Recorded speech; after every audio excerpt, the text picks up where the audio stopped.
guys, it's Brittany. Welcome back to UnderTheRadarBooks. Today I want to do my top books of 2016, and I don't even know how many I have here. I was a lot stricter last year, and I think I stuck to 12 or something.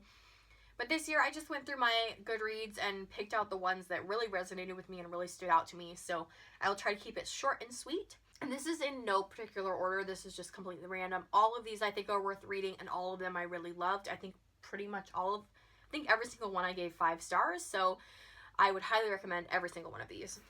First one I want to talk about is One by Sarah Crossan.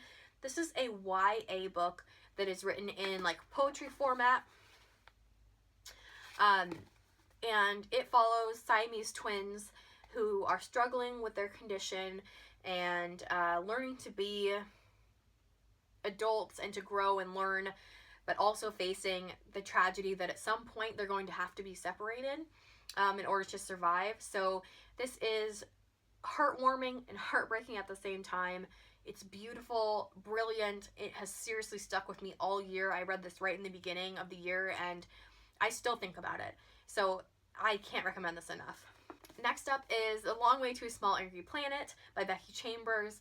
This book is fantastic. I can't talk about it without having a huge smile on my face because it's just that amazing. And it follows a sci-fi world where it's set in a spaceship and it has all of these different types of species and characters and how they basically form their own pseudo family, and it's just wonderful. It explores so many different things like sexuality and gender and race and things like that, and it's just fantastic. So I have never been a huge fan of sci-fi. I'm starting to get into a lot more, but I think this is an amazing place to start if you're looking to read some sci-fi and to try something new. So highly, highly recommended. Next up is The Book Collector by Alice Thompson, and at the time I think that I gave this 4 stars, but now I think I give it 5 because I still think about it, and I read it so long ago. It's such a slim little book. And this is set in Edwardian England, and the main character is Violet. She is married to a very wealthy man and has a young son, and her husband collects books, but she's not allowed to touch them. He's very possessive and crazy about them. And she becomes fascinated with this book of fairy tales, basically starts hallucinating and having these weird dreams and visions, and simultaneously women from the local asylum start disappearing, and she's wondering if maybe she's at fault. Is she going crazy? What's happening? And this was so compelling and magical, and I loved it. It was just like a modern fairy tale, and so I cannot wait to read it again, and I really recommend it. Next up, I had to throw this in here, even though it wasn't a 5-star read for me, but this was... I literally can't stop thinking about this graphic novel because it is so weird and creepy. And that is Uzi Maquis Volume 1. I have also read Volume 2, and I have Volume 3, but I haven't read it yet. But this follows a small town in Japan that is cursed, and basically all these people start dying in ways that involve spirals. And it is just so bizarre and just weird, but it is so good, and I just can't stop thinking about it. So if you like creepy and weird, I mean, this is the graphic novel for you. I mean, look at that artwork. Like, ugh, creepy. So creepy. Next up is one that I just recently read, and that is Florence and Giles by John Harding. And this is such a great gothic novel. It's like my favorite type of book where it's just like a really slow burn and it's super eerie, but it's not in your face scary. It's like your imagination gets to run wild and you end up freaking yourself out. And it follows Florence and Giles, who live in a really big house owned by their uncle. All they have are housekeepers until their uncle decides they should have a governess. And the governess comes and she is evil. She's so creepy. And Florence believes that the governess is going to take Giles away from her, so she needs to plot to stop her. As we go along, we learn that Florence is really unreliable, and we're not sure whether what she's saying is true or not, and it just has you questioning everything. It is so fantastic, and I cannot recommend it enough. Next up is such an awesome book and such an awesome gift, and that is Atlas Obscura. And this is by Joshua Foer, Dylan Thuras, and Ella Morton. And this is a pretty popular website that deals with really obscure places in the world, and this book covers the majority of those things. And I've always been fascinated with the really odd places, haunted places, things like that, and so this was just like right up my street. So here's an example. Here's like some sunken, like a sunken ship, sunken treasure. So it just talks about where these places are and how you can actually visit them. So here's like a big junk pile. So it's separated into different countries, and so if you're ever traveling somewhere, there's like some really interesting things you can go see. And like I said, I highly recommend it, especially as a gift. Next up was another recent read, and that is Julius Winsome by Gerard Donovan. And I just read this in one sitting, absolutely adored it. It is so thrilling and written so beautifully. It follows Julius, who lives in an isolated cabin in the middle of the wilderness in Maine with his dog. And one day, somebody shoots his dog out in the woods, and it's basically his spiral into madness and revenge, and it is brilliant. Next up, I had to throw this one in here because this was another one that I read so quickly and really, really enjoyed, and I don't know, it just really stuck out to me. So that is The Call by, oh my gosh, I can't remember how to say this name. Padar? I don't know. Padar O'Guilan? That's horrible. My Irish is horrible. Anyways, I apologize. I know that's not how you say it.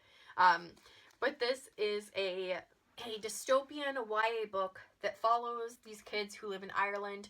Basically, Ireland has been cut off from the rest of the world, and they have been having an epic, centuries-old battle with the Fae. So this follows the teenagers in that country, and basically they've signed a deal with the Fae that they will send their teenagers over, and if the teenagers can survive, it's basically, I think it's 24 hours in the Fae world, but it only amounts to like 3 minutes in the human world. So it's kind of similar to Hunger Games in regards that the kids are raised to fight and to survive.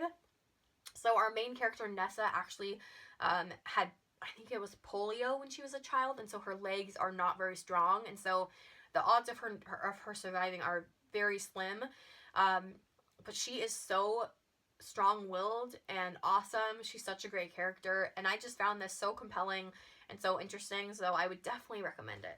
Next up is The Tidal Zone by Sarah Moss, and this follows a family and their struggles as their eldest daughter learns that she has I can't remember if it's like a lung problem, but she just one day collapsed and stops breathing, and it's basically their struggle with that illness and that fear of having, someone you love so dearly have this type of condition.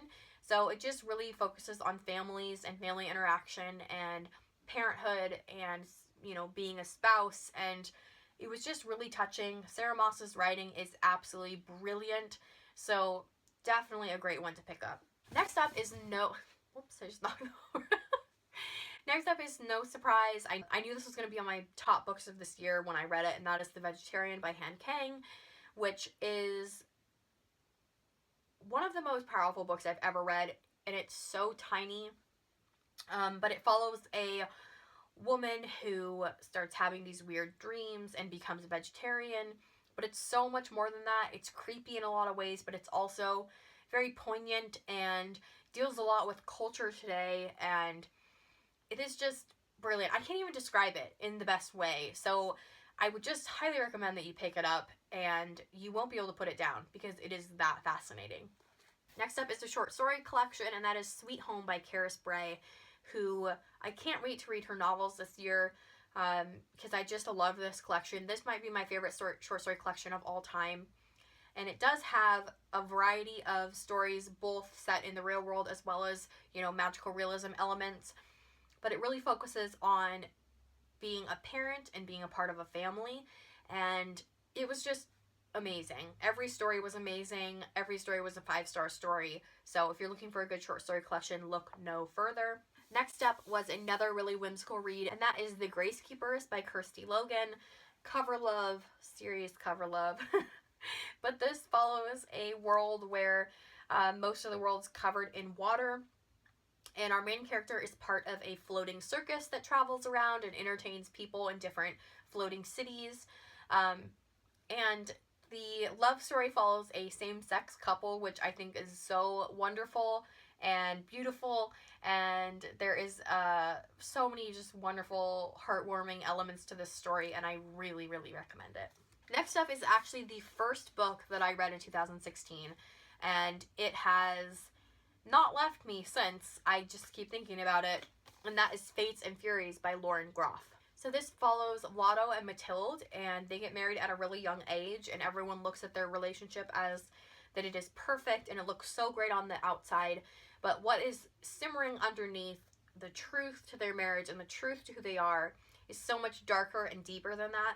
So it just really explores, you know, the secrets that we keep and the way that we create this facade for everyone else about what our life is like when on the inside it's completely different. So this just has resonated with me since I read it, and so it had to be in my top books of the year.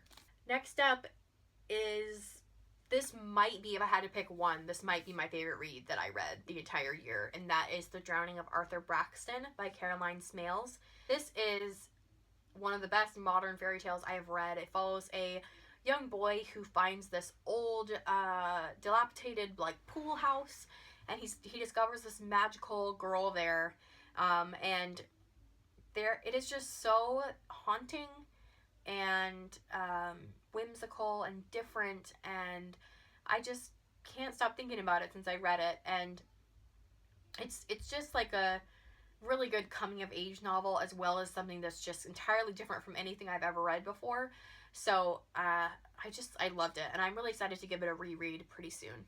Next up is, of course, another really magical book, and that is The Blue Girl by Lori Foos. This is one that I read really early on in the year as well. I love the blurb on the back, so I'm just going to read it to you. It says, "In a small lakeside town, mothers bake their secrets into moon pies they feed to a silent blue girl. Their daughters have secrets too, that they can't sleep, that they might sleep with the neighbor boy, and that they know more than they let on. But when the daughters find the blue girl, everyone's carefully held silences shake loose." So this really explores mother-daughter relationships, but it is so done in such an interesting and different way, and it's just brilliant. It just stuck with me, so another one that I had to include in this list. Next up is actually a graphic novel series that I really fell in love with, and that is I Hate Fairyland. This is volume 2, but both volumes are absolutely fantastic. It follows a young girl called Gertrude who gets transported to Fairyland when she is probably 5 or 6, and she gets trapped there for 30 years, so she looks like a child still, but she acts like an adult. So she basically goes around causing all types of trouble in Fairyland, and all she wants to do is get back home. So the artwork is so bright and colorful, and it is just such a fun series. I laugh out loud every time I've read it, so I cannot recommend this enough. And the last book is also one that I just read last month, and that is Swimming Lessons by Claire Fuller. And this was one of my most anticipated releases for 2017, but with Book of the Month, we actually got an early copy, so I read it right away. This story follows Ingrid and Nan and their father Gil. Gil has become quite ill, so the daughters come back home to take care of them. And it also touches on the fact that Ingrid, their mother, left them and disappeared quite a number of years ago. She actually left behind letters about the truth of their marriage and their life in books scattered throughout the house. And so as we're following the story of the sisters coming to terms with losing their father and growing up and facing these troubles, we're also following the story of Ingrid and Gil when they first met, and all the struggles that they faced. And so this was just heartbreaking and powerful, and all of the characters are unlikable, but they're all so raw and real that I couldn't help but connect with them. So I cannot recommend this enough. This is definitely up there with my favorites out of all of these books that I've chosen. And so far, the 2 books that Claire Fuller has written, her first novel was on my favorites of last year, and this one was on my favorites of this year. So I'm seeing a trend here that Claire Fuller is going to be one of my favorite authors of all time. So please pick this up. You won't be disappointed. So those are my favorites for the year. I hope you guys had a really great reading year as well. Just in case you're curious, I read 115 books in 2016, and my goal was 101, I think. So each year I've been raising it by 1 book, so I think my goal next year will be 102. So I had a really successful reading year. I think I read a lot of really, really great things, and I can't wait to see what the new year is going to bring for us, and hopefully it'll be just as successful next year. So until next time, you guys, Happy New Year and happy reading.